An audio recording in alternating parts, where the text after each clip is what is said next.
जी नमस्कार, मैं रवि रंजन और आप देख रहे हैं भोजपुरी लवर न्यूज़ 24।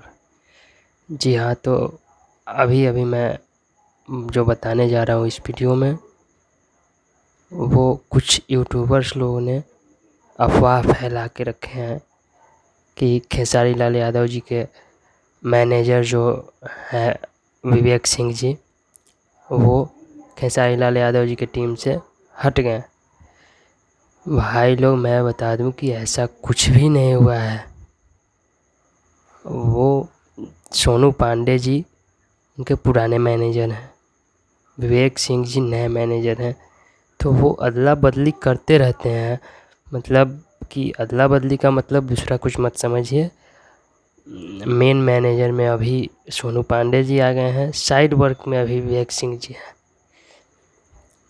कुछ हुआ होगा सोनू पांडे जी के साथ, खेसारी लाल यादव जी को कंफर्टेबल महसूस हो रहा होगा, इसके कारण रखे होंगे इधर, या जो भी मैटर हो, लेकिन हटे नहीं है। दोनों आदमी अभी मैनेजर हैं। मैनेजिंग दोनों आदमी जो जैसे कर रहे थे वैसे ही कर रहे हैं। वो क्या मैटर है अंदर का वो नहीं बता पाऊँगा, लेकिन दोनों आदमी हटा कोई नहीं है जी। तो किसी भी अफवाह में ना फंसे। खेसारी लाल यादव KLY का जितने भी लवर हैं वो लोग किसी अफवाह में ना फंसे। और जो KLY फैंस इस वीडियो को देख रहे हैं, इस वीडियो को लाइक करें, शेयर करें और चैनल को सब्सक्राइब करें। नमस्कार।